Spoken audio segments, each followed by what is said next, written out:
Petrol பங்க்ல இன்னைக்கு car கொண்டு போய் நிறுத்தினேன். ஒரு 40 மீட்டர் தான் இருக்கும் பம்புக்கு போய் சேர்றதுக்கு. ஹாஃப் அன் ஹவருக்கு மேலே ஆச்சு.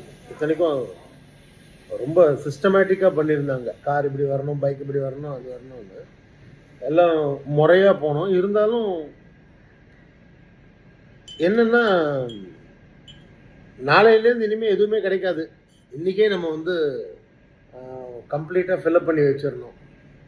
இதில் தான் இனிமேல் அந்த வண்டி வாழ்க்கை பூரா ஓட போகுது அப்படின்ற அளவுக்கு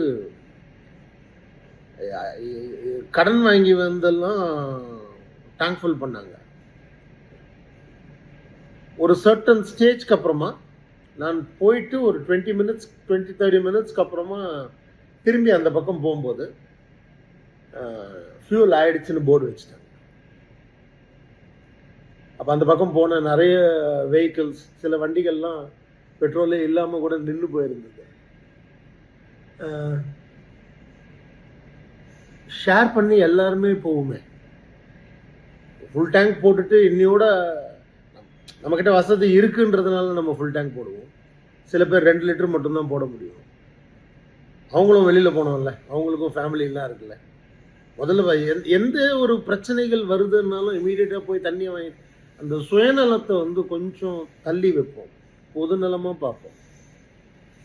உடனே போய் காய்கறி மொத்தமாக வாங்கி எடுத்துகிட்டு போய் டம்ப் பண்ணிடுறது. ஏன்னா இதோட அந்த டம்ப் பண்ணதோட இன்னொரு எக்ஸ்டெண்ட் ஆகி நமக்கு உண்மையிலேயே கிடைக்கலன்ற ஒரு இது வந்ததுன்னா, அன்னை ஒரு பர்டிகுலர் டேட்டுக்கு அப்புறமா இல்லைன்றது இருக்கு இல்லையா?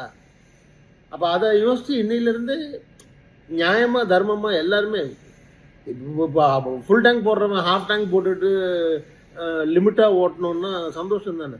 இன்னொரு ஹாஃப் டேங்க் நிறைய பேர் கிடைக்குமே. நம்ம ஊர் ஜனத்தொகை ஜாஸ்திங்க, எல்லாம் நமக்கே வந்துடணும்னு நம்ம ஆசைப்படுறது ரொம்ப தவறு. இப்போ இந்த பெட்ரோலுக்காக அங்கே இருக்கிற அந்த ஜனத்துக்கு, ஏன்னா நான் ஒரு 2 வீலரில் ஒரு கர்ப்பிணி பெண், அவர் பெட்ரோல் இல்லை, தள்ளிட்டு போகிறாங்க வண்டி. இங்கே நம்மளதில் வன்மம் ஜாஸ்தியாகி நல்ல விஷயத்துக்கு ஏதாவது பேசினா கூட அதை தப்பாக கமெண்ட்டுகளை போட்டு என்னென்னமோ சம்மந்தம் இல்லாததெல்லாம் இதுக்குள்ளே கொண்டு வந்து 200% இதில் அரசியல் இல்லை. இப்போ நான் சொல்கிறது என்னென்னா, நம்ம யோசிக்கணும். நம்ம எல்லாருமே ஷேர் பண்ணிப்போம். நான் இப்போ என்னாலையும் கடவுளுடைய அனுகிரகத்தில் ஃபுல் டேங்க் போட முடியும். ஆனால் நான் ஃபுல் டேங்க் போடலை, நான் பாதி தான் போட்டேன்.